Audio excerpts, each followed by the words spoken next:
We're here with a very special episode of Wrestling Rapid Fire. Yeah. You are now listening to the Ringside Renaissance Wrestling Podcast.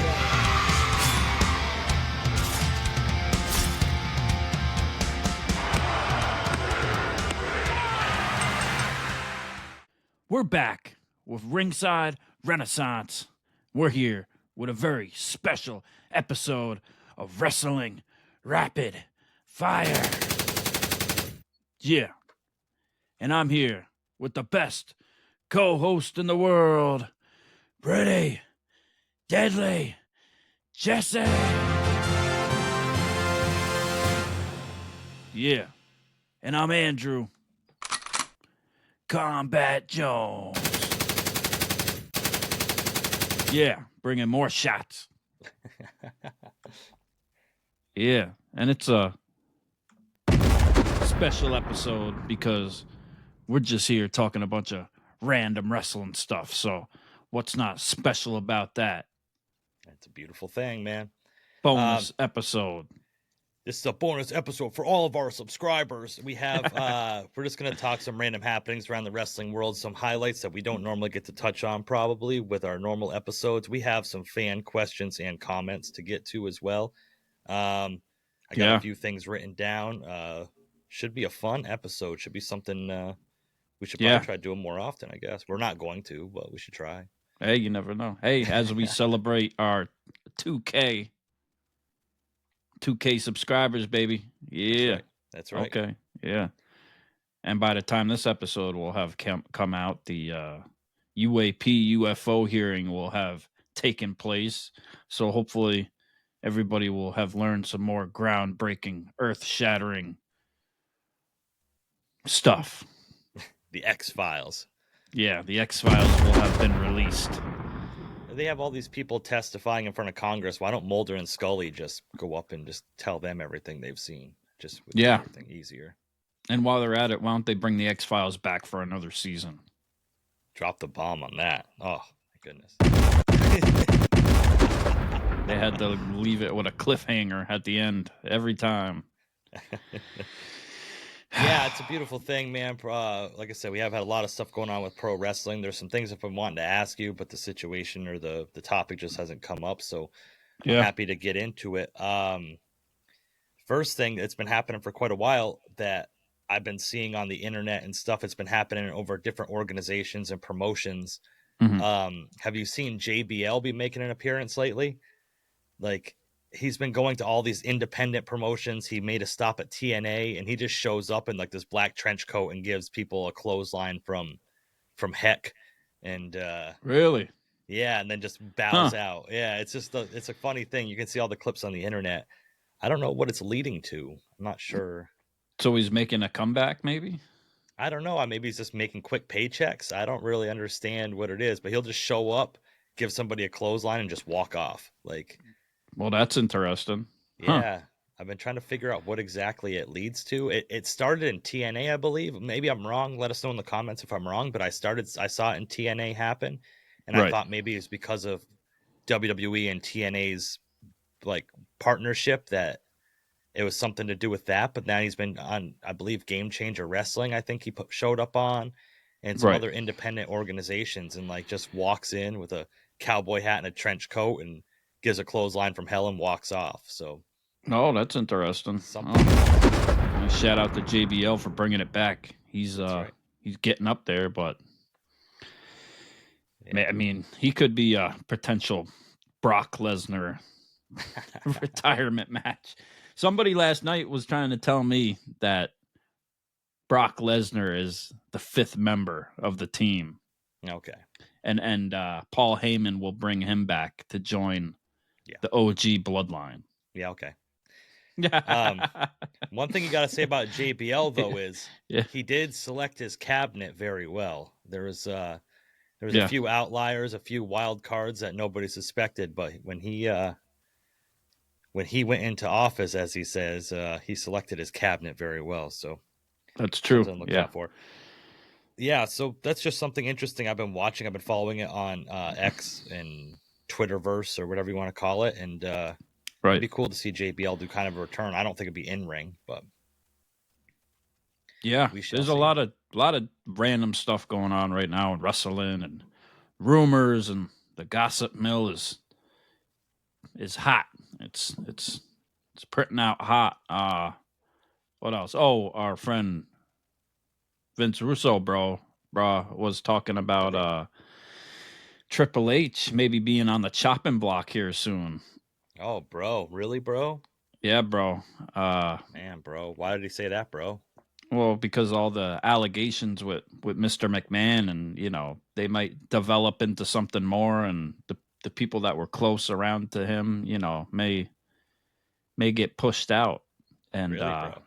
yeah, bro. And the Rock is kind of key to this, and the Rock may sort of take over that position and delegate it to some of his people for WWE creative here. Wow, bro. Yeah, rumors, bro. I'm sure Vince Russo's in the know, bro, and he knows exactly what he's talking about, bro. And if Vince Russo says it, bro, it's got to be true, bro. Yeah, yeah. Yeah, that's interesting. I haven't heard anything else. I know there was that little bit of after PLE in the press conference, people were grilling Triple H for a few things, but I don't know anything beyond that, like scandalous or controversial that Triple H has been involved with. I know we Yeah, denounced any involvement with the Triple H stuff or with the Vince McMahon stuff right from the beginning. right. Yeah, nothing had came out about it. I mean, I wouldn't be surprised.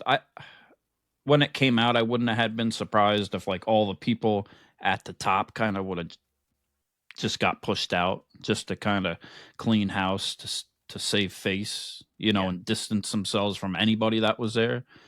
But I feel like it probably would have already had happened by now with Endeavor and all that. But who knows? The Rock is part of the chair, the board, or whatever you want to call it. So I mean, it's not anything's possible, of course, That's right? not too far out of left field. Yeah. Right, right.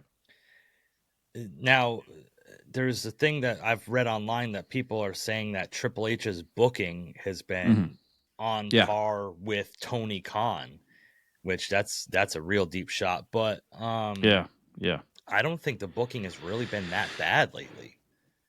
I don't think so. I mean, compared to what it's been for the last few years and how it had gotten better, I mean, look how the booking was before he took over. Right. People were right. praising that Vince wasn't booking anymore and that Triple H and other people were kind of taking control of it. I mean, to have other people come in and write and have other writers and creative, I'm sure it's not all just to him, just up to him, right?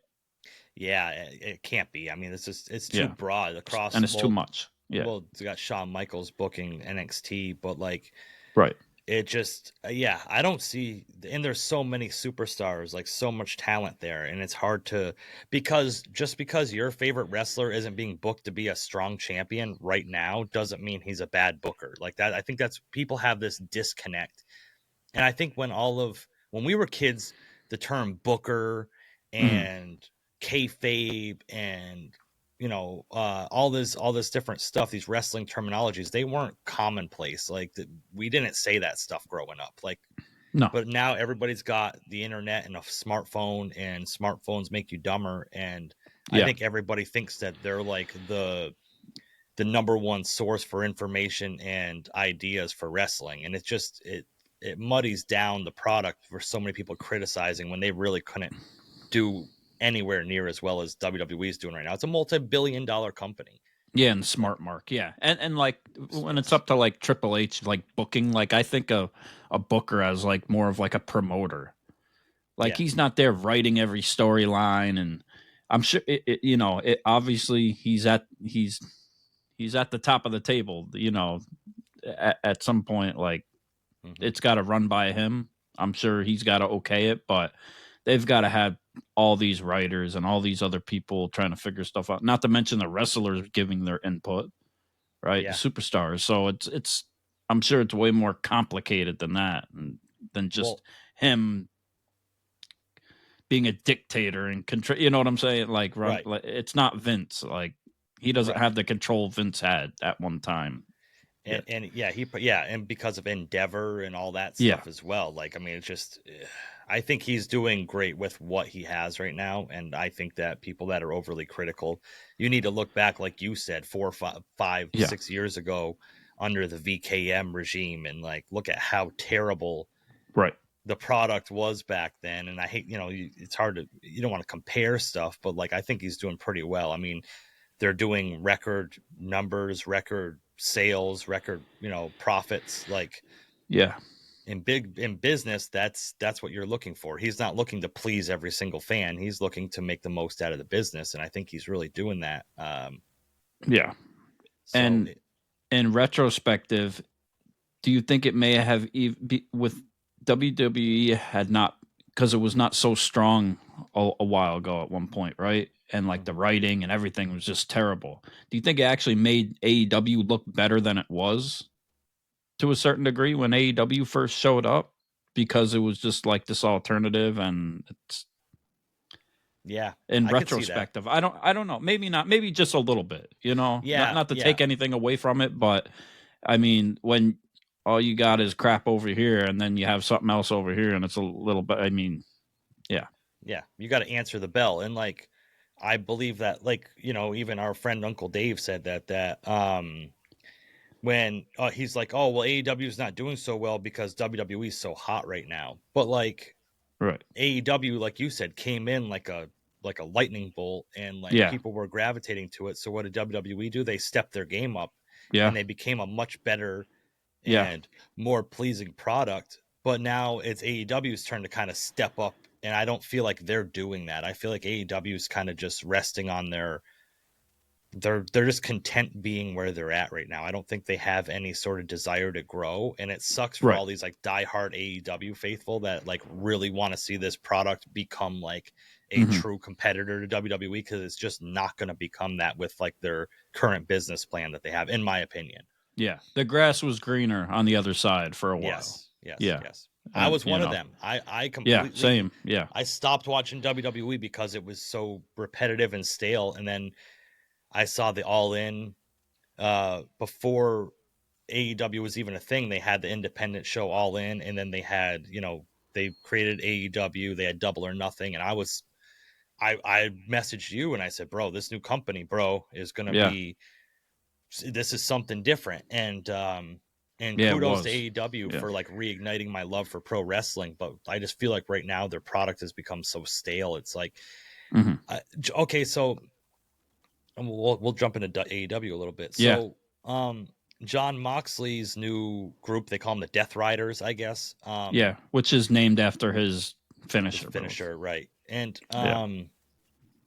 so he's talking about a hostile takeover of AEW. So where the Elite failed this whole storyline, they're just trying to rinse and repeat it with Moxley's group.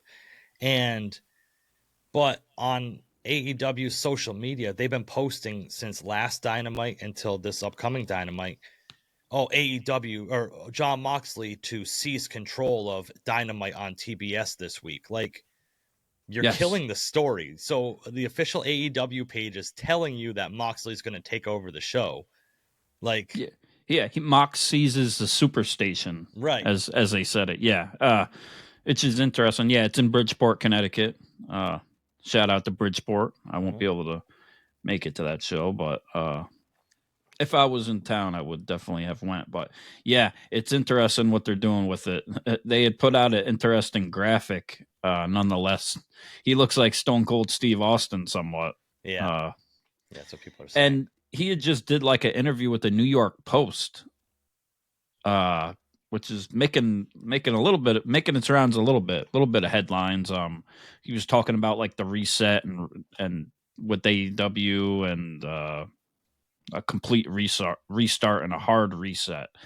And he was kind of throwing some shots at an anonymous person in AEW that I guess is at the mid card or at the bottom card that was complaining, and he said needed to find their way and find, it was an interesting take, because if you're like this veteran and you're here helping these people, you should be like trying to help them show them the way and lift them up rather than,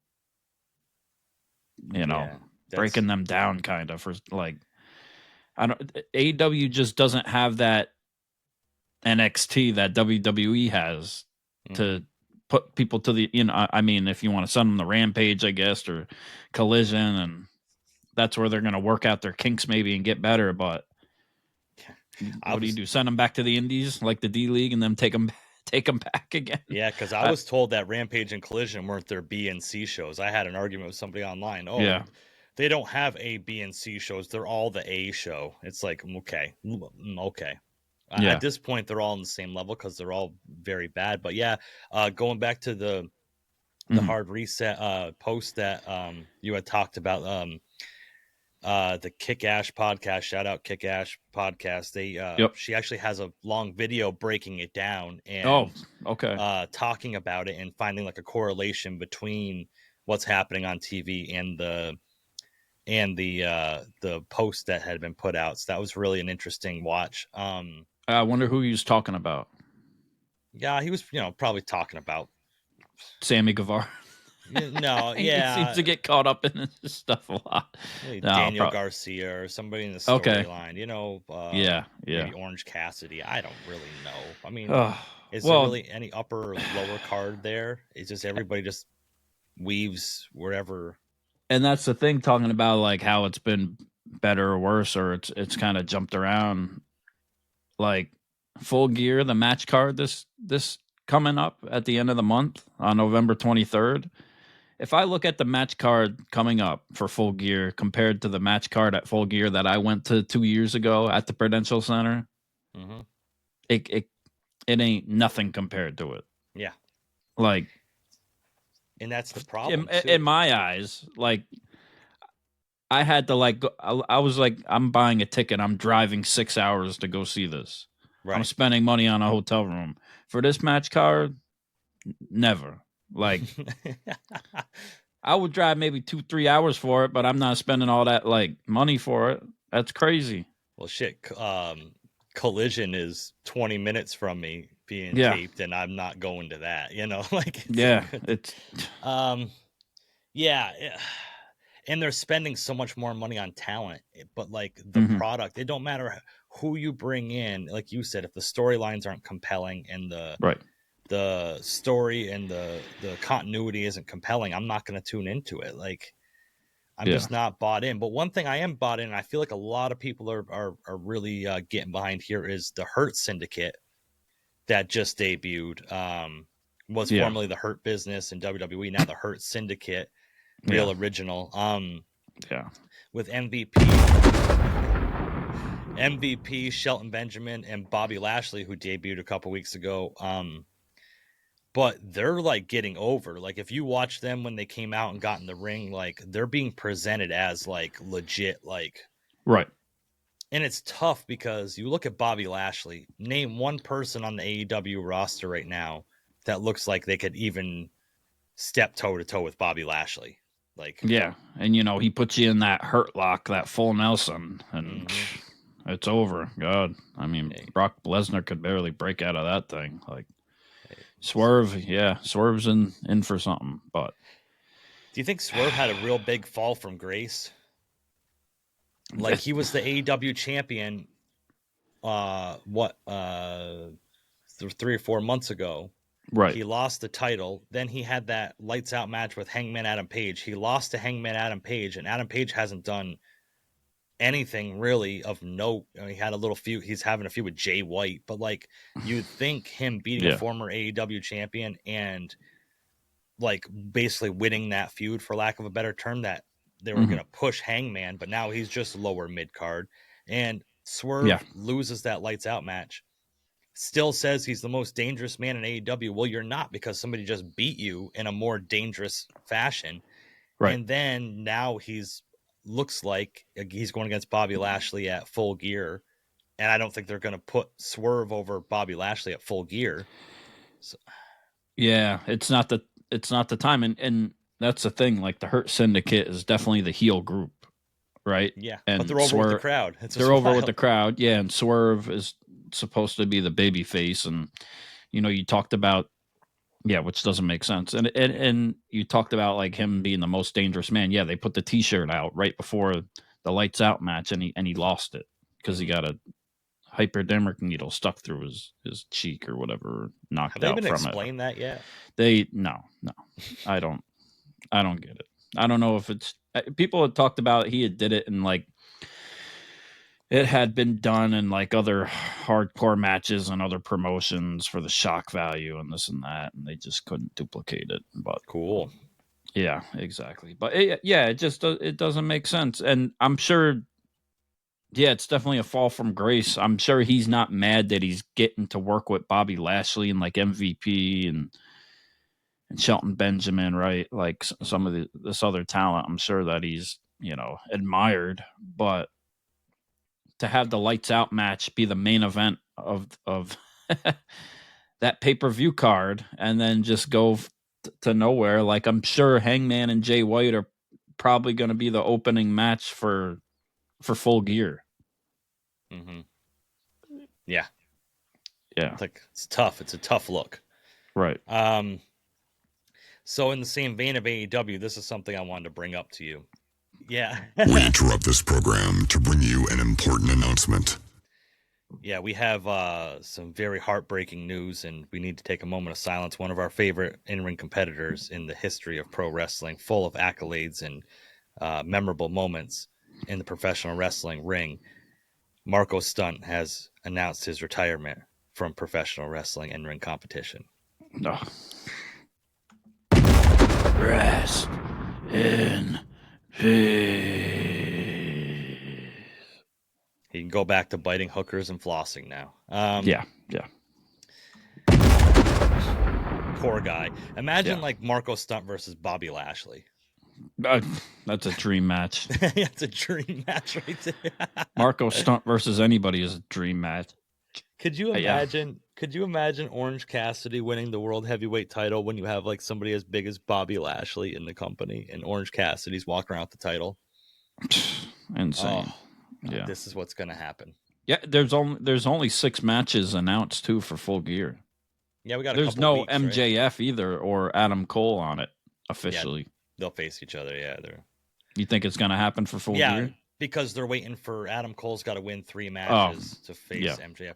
And that's another thing. So the last couple of weeks, MJF has defeated Buddy Matthews, who's twice his size, defeated Malachi Black, who's twice his size. Adam Cole has, yeah. Adam Cole, yeah. And then, gotcha. I'm sorry. And then now this week at time of the recording, that hasn't happened yet, but he's facing Takeshita for his 3rd match, who's now the international champion. Like, you're gonna have Takeshita do the job for Adam Cole. Like, yep, he's taking an L. Yeah. I'm sick of it. Poor Leo Rush got to go against Swerve too. Oof. Yep. Oof. Yep. Will Ospreay has returned to take his vengeance against Kyle Fletcher, which looks unrecognizable now since he shaved his head. Yeah, you might as well have killed your career doing that. Will Hobbs has returned. Yeah, that's interesting. Roderick Strong has a match against Lance Archer, a last man or a falls count anywhere match. I'm gonna. Can I stop you with this one? Yeah. So, there's a Twitter page I told you about. It's called AEW Mole. Yep. And did you read what they said about that match that you just said? I don't know if I was accepted yet. Oh, okay. Yeah. So I'm gonna pull it up real quick. Secret Society. Yeah. You're not in the know, bro. But, I may have been. I got to get back on Twitter. So we're gonna check the validity of this AEW Mole real quick because you said Roderick Strong is facing Lance Archer in a Falls Count Anywhere match, right? And they get like inside information of who's going to win before it even comes out, or they just have supposedly this guy works backstage. Oh, okay. Oh, Tony Khan's got a whistleblower back there. There's a Bob Lazar in AEW. Yeah. So one thing he said was, I'm trying to find it real quick, and I'm stalling while I do it. Yep. Basically, he had said that during this match. Okay, right here. Possible finish to this match: Kyle O'Reilly helping Roderick Strong win in Strong and Riley versus Archer and Cage tag team match. Huh. So Okay. look out for the AEW mole. If that is correct, then we have some validity to this guy. That's crazy. They just yeah. got a random guy backstage, and somehow he knows the whole plans for every match or most of them, and he's just gonna leak them out there beforehand. Yeah. Oh It's yeah. interesting. He says Yeah. some stuff. He talks, or this person. I ain't gonna say he, she, whatever. He, she, whoever they are. Yeah. Speaks in a lot of riddles, but Okay. boy, oh boy, there's some things. Yeah. Yeah, there's some things. There's some things that get said on here that it's like, oh boy, and it's like oh boy. They got Britt Baker returning too tonight. Yes. Yeah. Mm-hmm. Wow. Interesting. I wonder if it'll be time finally for the Outrunners to kind of be put over, maybe. Yeah, because they're in that fatal 4-way tag match at Full Gear, correct? Yeah. I don't see Private Party losing their titles so quickly, but yeah, probably not. stranger things have happened, I guess. Yeah, but yeah, there's only 6 matches as of now that are confirmed on the card, but MJF and Adam Cole should be an interesting thing to see where they go with it. Like, is MJF going to take another L? Whew. I hope not. He's been booked terribly since he's been back for the most part. It's been so bad. And he hasn't really even been there. Yeah. These little pre-tape videos that they've been putting up of him, I'm just not a fan of. Yeah. That's one of the main attractions to go see an AEW event, and he's just not there. And he told you straight up, I'm not showing up till Full Gear. Yeah. And well, if you're a Guns N' Roses fan, you may be very, very happy because Tony Khan has secured a license to November Rain for Full Gear. Yeah, so what about that spoiler song? alert. What about I don't think there's anything about that song that makes me think, yeah, let's watch some pro wrestling. I listened to that song and I'm like, I don't think that. I think he missed the mark on that one. Literally and figuratively. That's Where are you going with that, Tony? Where are you going? I'm just spending money just to spend money. You know? Yeah.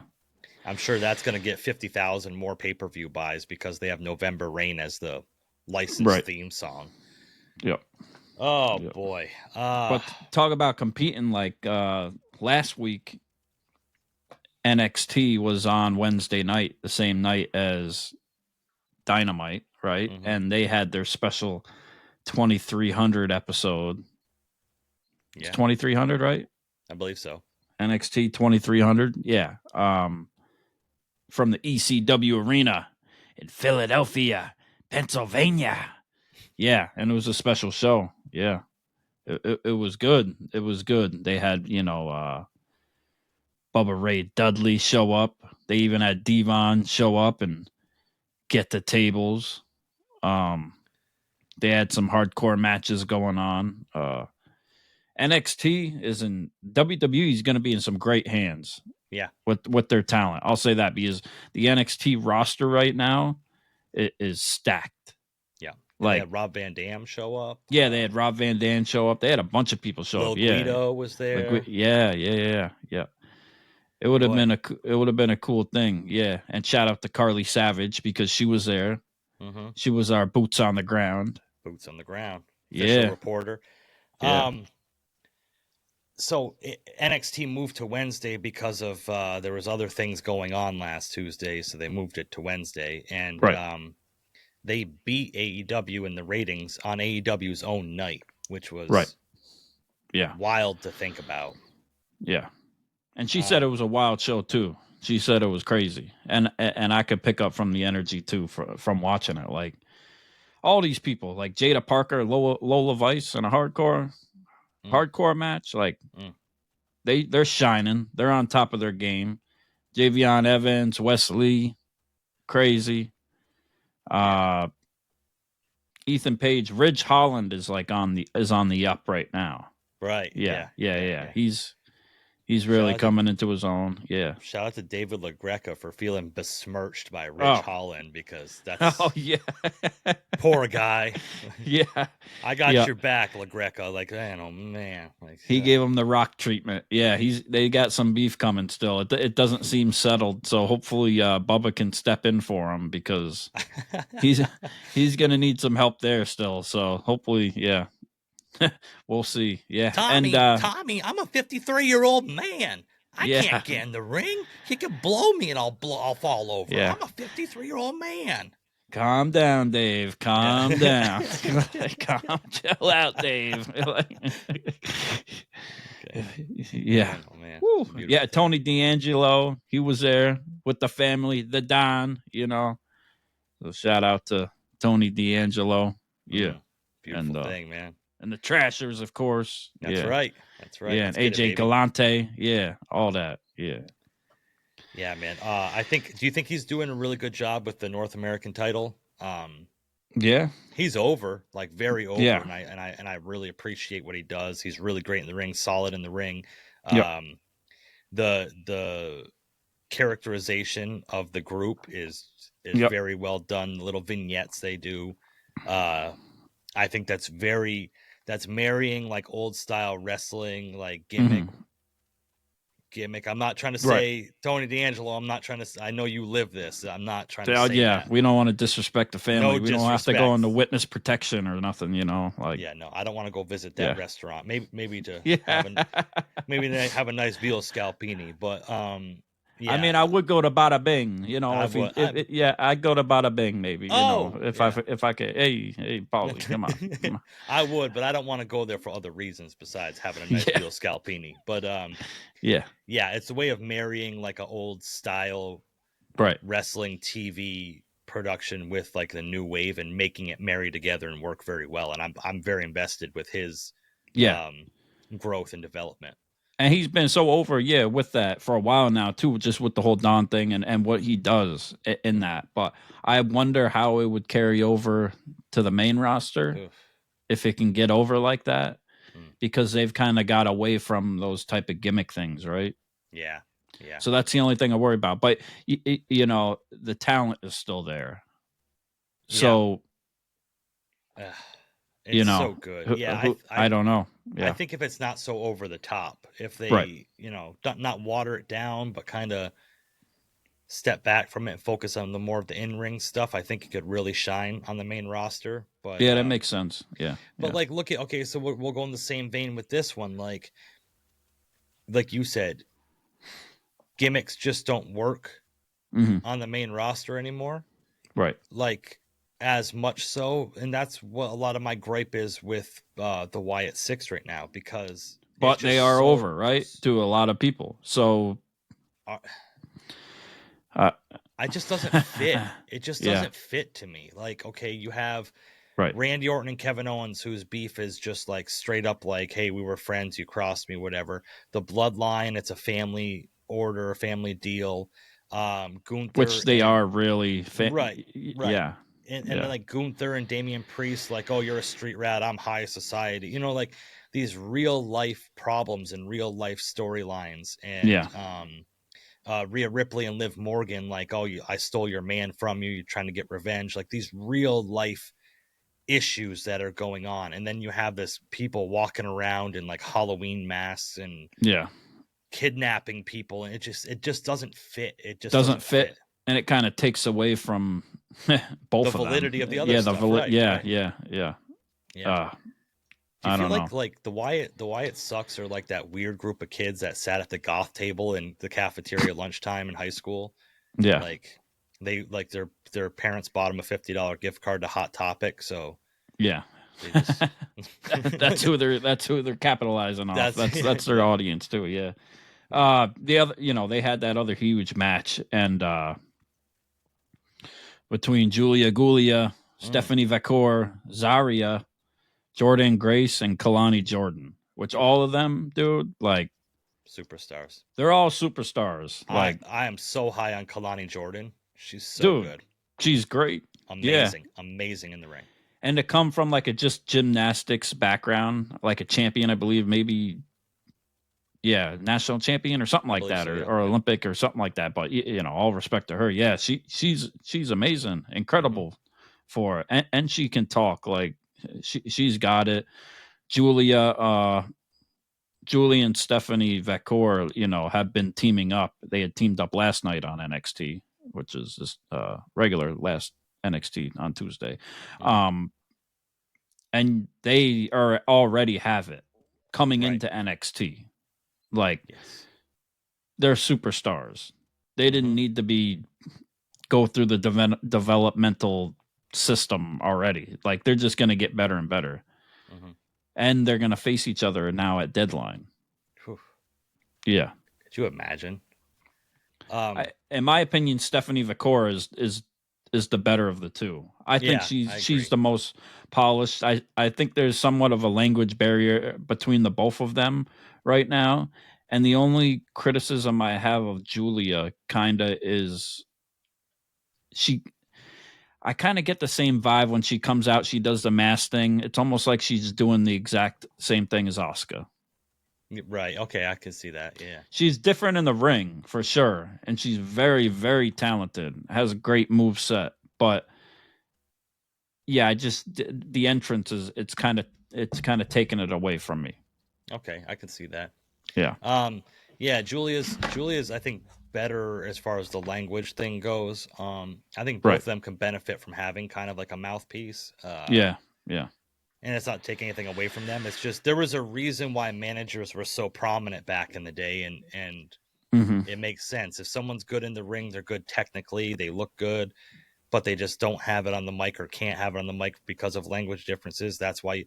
But look at the landscape of WWE. They don't really have managers anymore. Right. They had the Wise Man. Yeah, it's not as much as it used to. Yeah. Yeah. Zarya is very interesting. Yeah.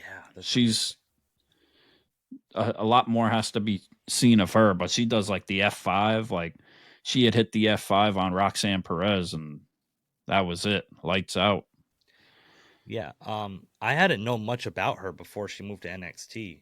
Yeah, me neither. And very impressive. Yeah. And same with Jordan Grace. Like, obviously TNA, right? She's stacked. Yeah. She's built. Yeah. Yeah. Yeah. And Roxanne Perez, Cora Jade, like, they're superstars. They're great too. They need, like, in my opinion, Cora Jade is a superstar, but she's just not there yet in the ring or all around. Like, she has like the it factor, but she still needs like time. I don't know. I'm not sure what or why, but I just feel like she has it. Like, do you think Roxanne Perez looks a little bit kind of taking a step back when people like Julia and Stephanie Vacor come in, and even Jordan Grace? Like, Roxanne Perez is okay technically, but size wise, she just I hate size wise she's smaller. Size. Right. I hate to keep going on about size because I know Rey Mysterio. I understand, but it's hard to make things look valid sometimes. Right. And when you have like Jordan Grace go up against Roxanne Perez, you ain't convincing me in any way that there's even a shot in Snowball's chance in hell with that, Yeah, they have to sell it, especially if she's going to be like the heel. She's probably better off playing like the underdog baby face and getting over that way, which is unfortunate because she's been very good this last, her title run as being like that brat and cocky and the prodigy and all that she's been, playing the heel. So that's an interesting way they'd have to work that in, but I still think she's got it though. I still like Roxanne Perez is great and all that she's done. I mean, for the women's division too. Yeah. Right. Yeah. A lot of women's talent these days. It's great to see. It's not like the same 4 women having a bra and panties match every week like we used to watch. I mean, right. It's a lot more technically sound, and And Cora Jade's coming back from that injury still, Mm-hmm. So who knows where she's left there. She got beat by Sol Rucka last night. She got her soul snatched. So, yeah, which is a hell of a finishing move. Would you like to snatch Soul Snatch? Yeah. Yeah. Yeah. Okay. Yeah. I'll take that move wherever. No, I got you. It's impressive. It's very impressive what they're doing in NXT. It's crazy. Yeah, it's good to see, and it's because it was kind of like going down for a little bit. Like they were trying a bit. Yeah, they were trying to figure out who to bring in and who was going to be next, because the Black and Gold brand a few years ago was absolutely killing it, right? Taking over, and then they're like, who's going to be these next people coming in? And took some time to develop and get them in that spot to where they're ready. And now it's almost it's like they are their own brand, but like they're up there with everybody else. You can still see why they are the developmental brand, but right. They are holding their own as far as a roster and the shows that they're putting on and like the quality of it now. It's impressive. Agreed. Yeah. It's if someone was just to watch that show and not be told it was a developmental brand, I don't think they would kind of label it as such. And I think the only reason you tell too, because it's in the smaller arenas. Right. Yeah. And I think that it needs to get moved away from being called the developmental brand, because a lot of these people are established wrestlers that just come in to kind of hone their craft, and especially with that WWE ID thing coming out lately. WWE's like signing indie wrestlers to a developmental program called WWE ID. So okay, I was wondering what that was, because I've seen Punk. I believe that's what it is. CM Punk keeps posting like all the people they sign, and he says, "Welcome to the team," welcome to the team or whatever it is, or the roster. Maybe it's almost like a wrestling school. They're going to be, not like a wrestling school, but like a developmental program. Maybe Punk's going to run it. That'd be interesting. Yeah, a lot of great things happening. So now you said you weren't. That's on my bucket list too, to go to an NXT show, to go to like the NXT arena down in Florida or Orlando. I think that's always been on my bucket list. I'm not sure quite how you get tickets, because it's such a small arena, and if it's like a lottery or if however they do it, but I really want to go someday. If you're watching and you go to NXT down in Orlando and have an extra ticket for Combat Jones to get in, let us know in the comments or DM one of us. Yes. If you pay for his ticket and his airfare and his hotel accommodations, he will go. Oh, so. Absolutely. Yeah. It would be no surprise. Yeah. We got a few fan things. You want to go through those, or let's do it. Right now? All right. We sent out a tweet about giving us some comments of the wrestling world, or just some questions you wanted to ask us, what we thought, what you would want to know our thoughts on them. Not a lot IWC. of and the IWC, and not a lot of AEW questions, man. Sad. Well, it's almost like nobody cares about it anymore. What you gonna do? Yeah. First one is from Pro Wrestling Bites at PW Bites, BYTES. Always sending in some comments and questions for us. It says, my hot take is that wrestling as a whole, and then in parentheses, every company, WWE, AEW, New Japan, Noah, etc., is very dull right now, and I'm not intrigued by much of anything. Okay. Hey, I can... is like any brand or any company? Are you a wrestling fan? I'm just... You don't think? Oh, man. I could see like New Japan, all their talent's gone. Noah is, kind of underground as far as the American audience goes. WWE has some compelling stories right now. I can see where like he could say he's not intrigued by a lot of it, because the Bloodline stuff's been going on for years. Yeah. So like it's like, okay, continuation thing. The Damian Priest Gunther storyline's kind of just like Yeah, But and if the storyline thing is not your thing too, and you're not into like the high drama stuff, and you just want more like the New Japan and wrestling and AEW type of product, and they aren't doing it for you too, I can understand where it's lacking in general. yeah, yeah. Yeah, I wish there could be like a happy medium Yeah, between the storyline and the wrestling. We should start our own promotion. yeah, Now, if you want a great Pro Wrestling Bites, if you want a great wrestling promotion to watch, you should check out JCW, Juggalo Championship Wrestling on YouTube. There's a show they have weekly called Lunacy, and I think you'd be really intrigued by that. yeah. They had this wrestler named Cocaine on it.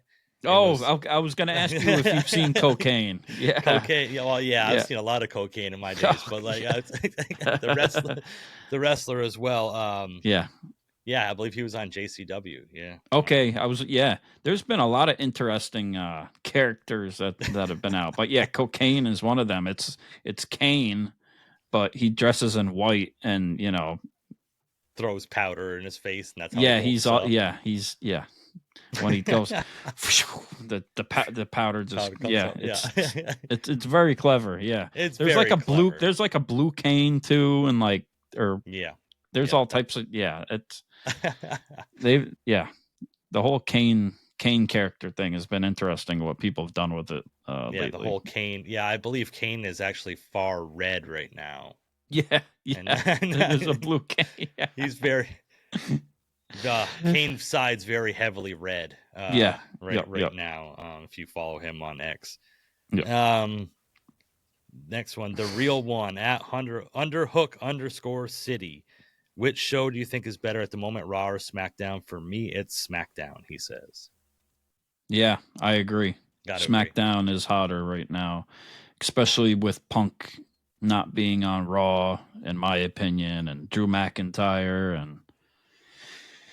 Yeah. At least they got Gunther right now going, kind of. Yep.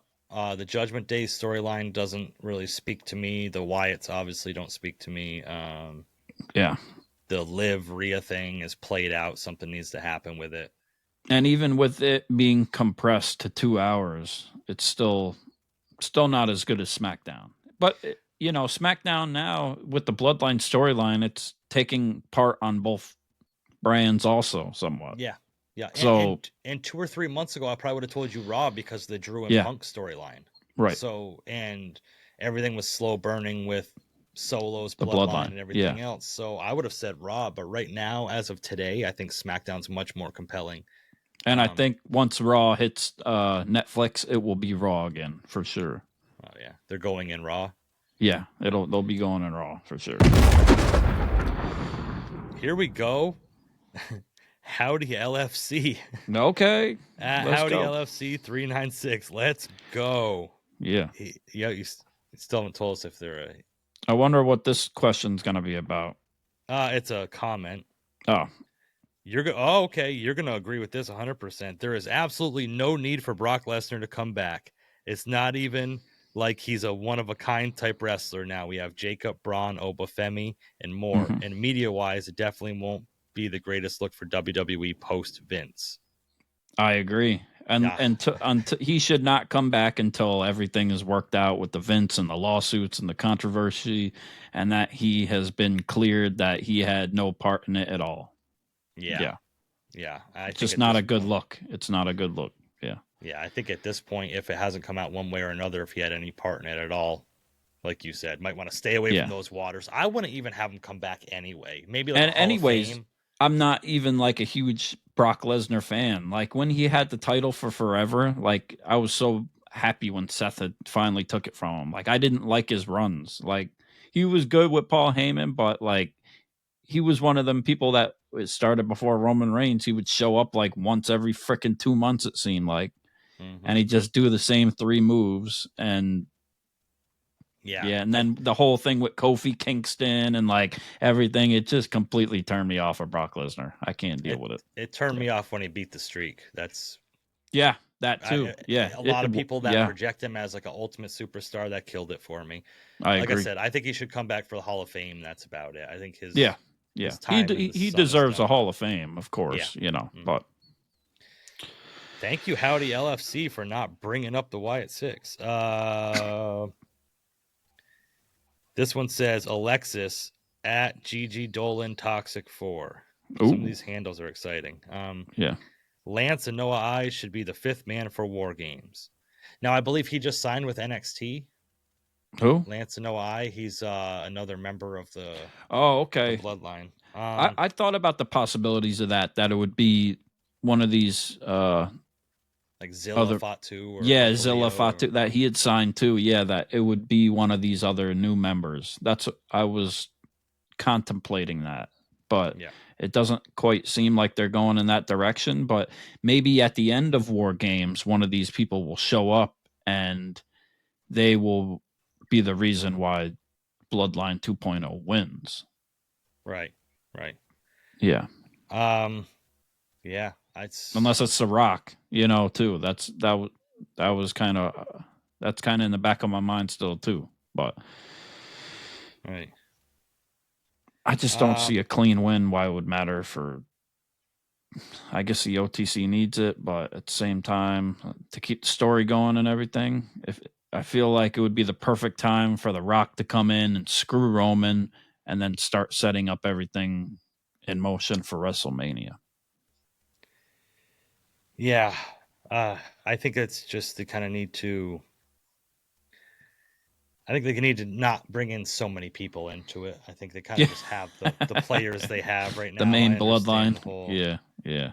I understand the whole concept, but just kind of diet down a little bit, And if you're going to bring in like that person, like we don't know much about him, and it's kind of late to build up who they are and kind of show it off, unless you know what I'm saying.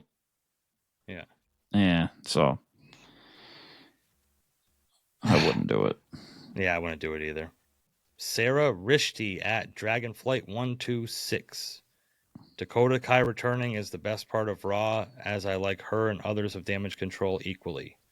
Yeah, it was cool to see her. Yeah, I like Dakota Kai. She's good. Good shit. Yeah. At least she didn't get, released. I'm waiting for Asuka to come back, honestly. That's my favorite member of Damage Control. I know she had like a surgery or something, but Asuka coming back is best for business. Yeah, and Dakota Kai kind of meshes with them. Like you can tell they got some good stuff going. Damage Control with that group. And Io Sky has been on a tear lately. She's been putting in work with the crowd and in the ring, and Dakota Kai is like one of them characters people just love too. She has like a following, and I can understand why.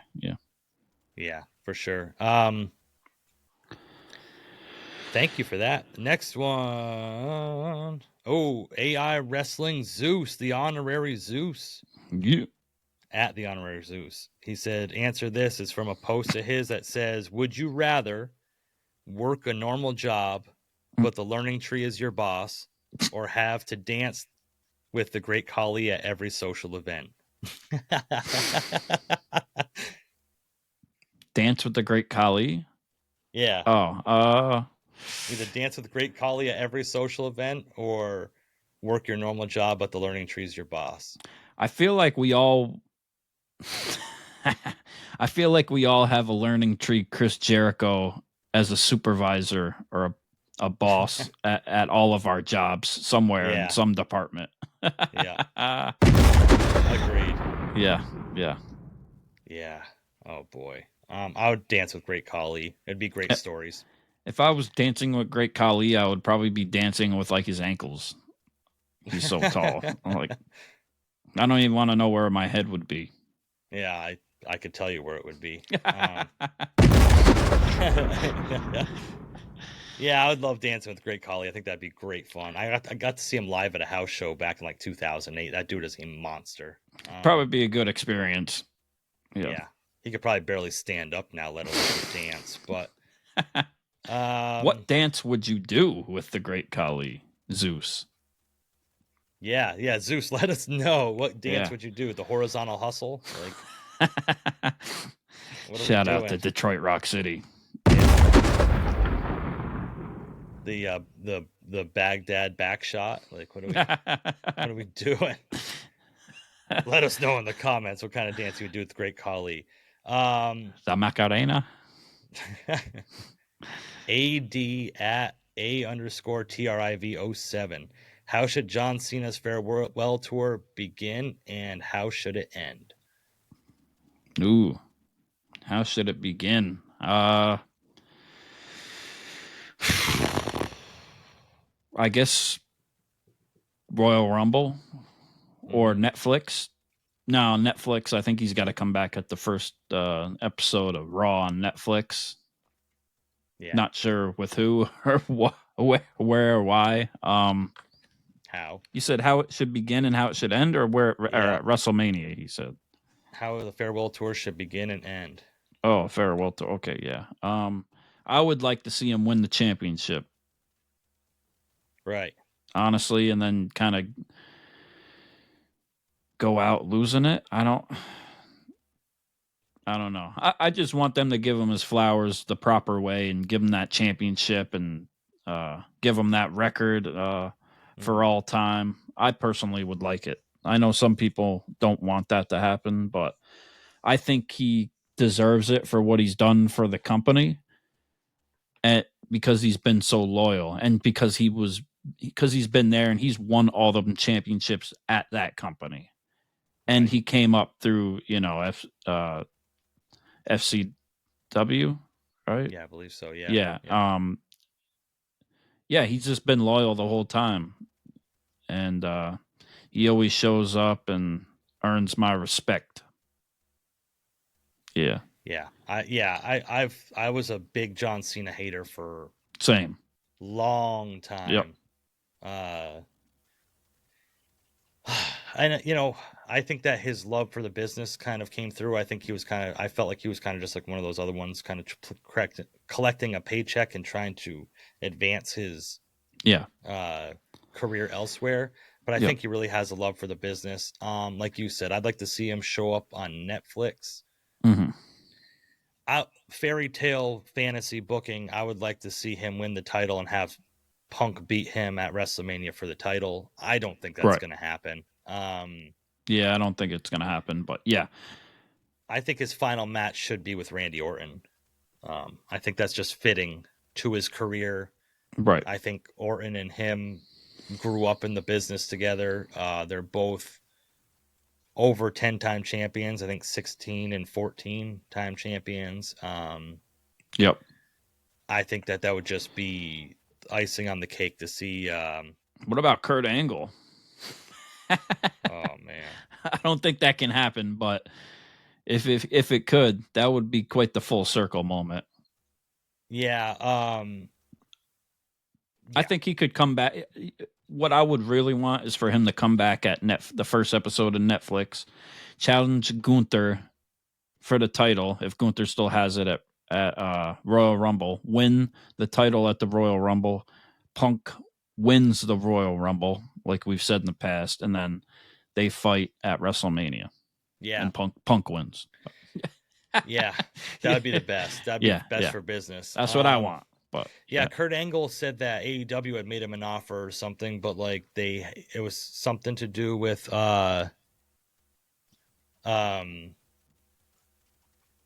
it just had to do with and they asked him to do like in-ring stuff and he didn't want to do in-ring stuff. Yeah, that's fair. Yeah, I mean, yeah, but and the thing with John Cena, like when it finally is his last match and he is going to retire, I have no doubt in my mind that he will put over whoever they tell him to, or he wants to, or whatever the right thing to do is, he will do it. I don't know if he has to do it though. He already put over Austin Theory at that WrestleMania though, so I don't know if he has to even put over anybody on his last match. Like, give him the win and let him ride off into the sunset for all I care. Like, I don't. Yeah, he deserves it. But he would do it though. There's no doubt in my mind that he would definitely put somebody over, and I don't know. I think that I don't think it's in his nature or needed for it would be in his nature but not needed for him to put over a young talent and like kind of boost them. And but because of his love for the business, I can see him doing that. Like right. It's, Yeah. you know. Yeah. So let us know, AD, how do you think that John Cena's farewell tour should begin and end? And let us know in the comments, everybody who thinks that they have an idea about it. Last one from, oh boy, this is a long one, from Samantha Schneider at Mrs. Sammy Krause. Yeah. Mrs. SAMICROUSE. Okay. How does everyone feel about the online spoilers of WWE Raw and SmackDown? Is Seth the fifth person for the OG Bloodline, or is it someone else? I fucking hate spoilers. Yeah, it sucks. Yeah. I don't care if it's wrestling, if it's movies, if it's video games, if it's a TV show. I fucking hate spoilers. Yeah, it gets annoying. It sucks at WWE's. Well, it's a double-edged sword from what I just learned and I looked up last night, because to lead into it next week or this week, Raw or SmackDown is also going to be pre-taped again for the next one, right? And it sucks because the age we live in is with the internet, and people are going to be there with their phones and they're going to record it, and somebody's going to put out there what happened, and that sucks. It's unfortunate that there's nothing WWE can do about it. Fortunately, the reason that they're doing it for is to give the talent time at home for Thanksgiving and for the holidays. Right. So I can respect them there for that, because that's something that they would never have seen in the past. And a lot of wrestlers have sacrificed that time for their family and on the road and holidays and all that. And do a lot of other jobs out there, so you got to respect it in that, but it sucks. Yeah. And people wanting to get impressions on their social media, right? 50,000 people saw this post because if 50,000 people see this post, I'm going to make $167 from Twitter this month. Like, it's too bad that they can't make it like a Dave Chappelle event concert where they take everybody's phone. When you go in, and you got to lock it, or they shut the data off so you can't record anything, and then you can't spoil it for anybody. That would be cool, but that ain't gonna happen. That's impossible. I hate spoilers. I cannot stand it. Unfortunately, I did see some of the spoilers from this.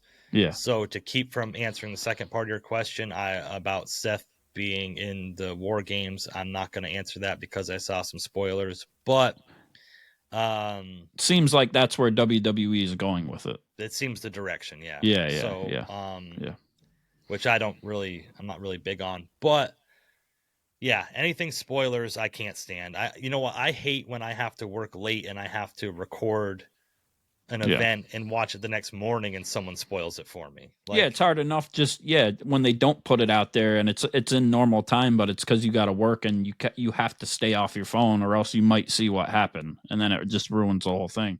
So then to raise it up even more, like if it's next week and you got to wait for the show next week and somebody puts it out there and it's not because you couldn't even watch it, they suck.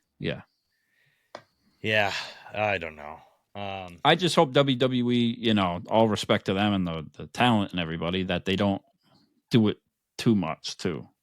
Right. Where it becomes so normal and it's just like, okay, every month now we got a pre-tape show. Like, that's what they used to do back in the day, but that was before internet really was prominent and whatnot. Right. That's, WCW's whole angle was them reading off the pre-taped results of WWF to get more ratings or whatever. And look how it worked for them. It didn't work out very well. So let's just take a page out of that and not repeat history. But thank you for all the comments and questions. That was all of them. We really appreciate it. Let us know in the comments what you feel about any of the questions or comments. Let's start a conversation. Yeah, definitely. Logan Paul has been absent from WWE for quite a while too. So I don't know true. what that whole thing is after he lost to LA Knight. They were kind of going with the storyline that he was going to sue LA Knight and everything else, but then that kind of just dropped off. So I don't know maybe they're holding him back till the Royal Rumble, maybe, or Netflix, maybe. That's true. Yeah. I don't remember what had happened with his contract or what the details of his contract were. If he had only signed it for so long, or if he will come back. It seemed like he was trying to do it somewhat full time and wanted to continue with it, but I don't see him doing anything else really right now either. So maybe, yeah, it's interesting. Yeah. I hope he comes back though. I think ultimately WWE is better with him. I think he adds another valuable piece to the roster. Yeah, and the thing too is like he was never really a full-time wrestler, but like he's got that name and that drawing power. So right.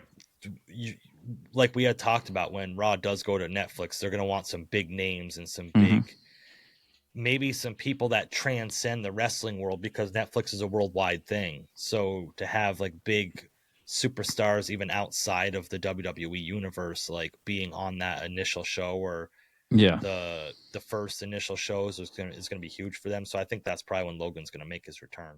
Yeah, and to correct myself, he's got to most likely come back. He still has to have some type of contract because they're still showing the Prime bottles. Yes, outside the ring. Now that I think about it, so yeah, I'm sure he didn't go anywhere. He's just trying to keep him out for a little bit, so when he comes back, it looks fresh, and he lost the title, so it was good timing. Yeah.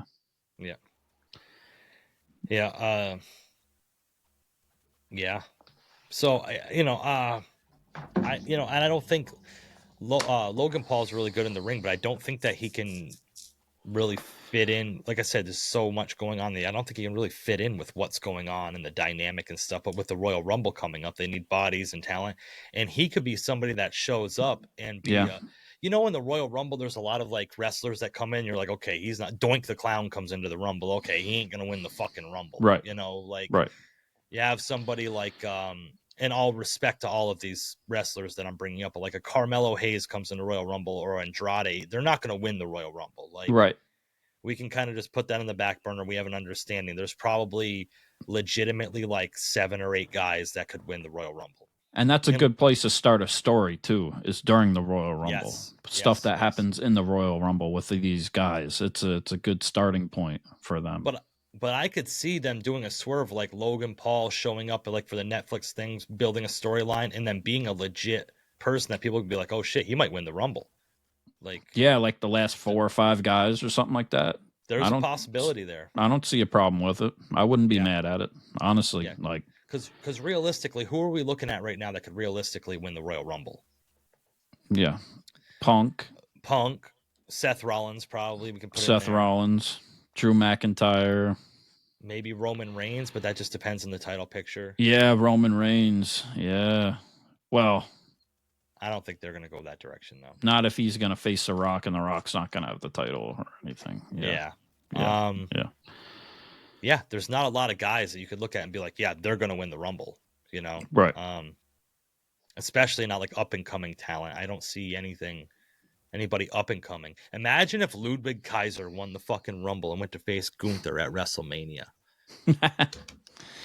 Let's go. Yeah, I don't know. I don't know about that. Maybe, you never know. It is what it is, man. Look at, I got this random wrestling book of facts. Ooh. Raw, the first 25 years. I'm just going to open up to it a random page. What a way to end the show. What do we got? 2005. Shawn Michaels stands over his former tag team partner Hulk Hogan after super kicking the Hulkster and breaking up their team. Oh, no, brother. How you like that, brother? Yeah.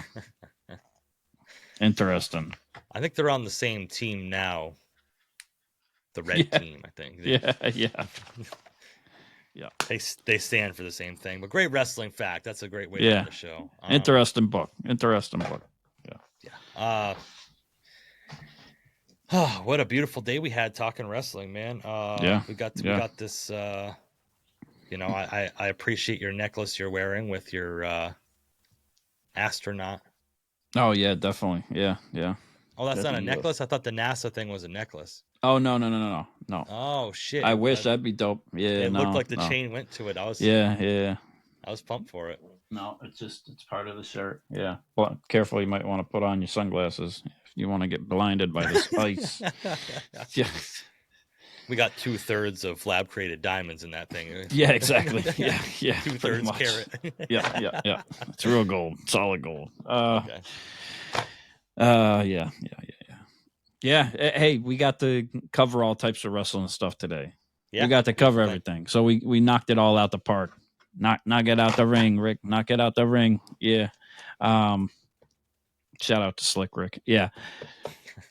We got to cover a little bit of AEW, NXT, everything. So excited to see what happens next. NXT is killing it, as we said. AEW, Full Gear, I'm not quite sure what they're doing with it, but hopefully they surprise me. Hopefully I enjoy it. I'll click on the link and yeah, exactly. We'll watch it eventually. We'll see it. We'll see what happens. Yeah. Still waiting for this big John Moxley thing and what the hell they're gonna do with it. I don't know. Nothing, bro. It's a big nothing burger. That's all it is. That's the Bray Wyatt AEW world. Yeah. So if you like this content, please like, share, and subscribe. We appreciate all the support. We have been growing a lot bigger than we ever thought possible, and we can't do it without all of you. So thank you all for being part of us and riding along with the Renaissance. Yeah, we appreciate the support. Thanks again for the questions and the interaction. We appreciate the IWC and the wrestling community of the internet. Everybody on all platforms. Thank you. Y'all rock. That's right. Yeah. And that's Pretty Deadly Jesse. And I'm Andrew Combat Jones.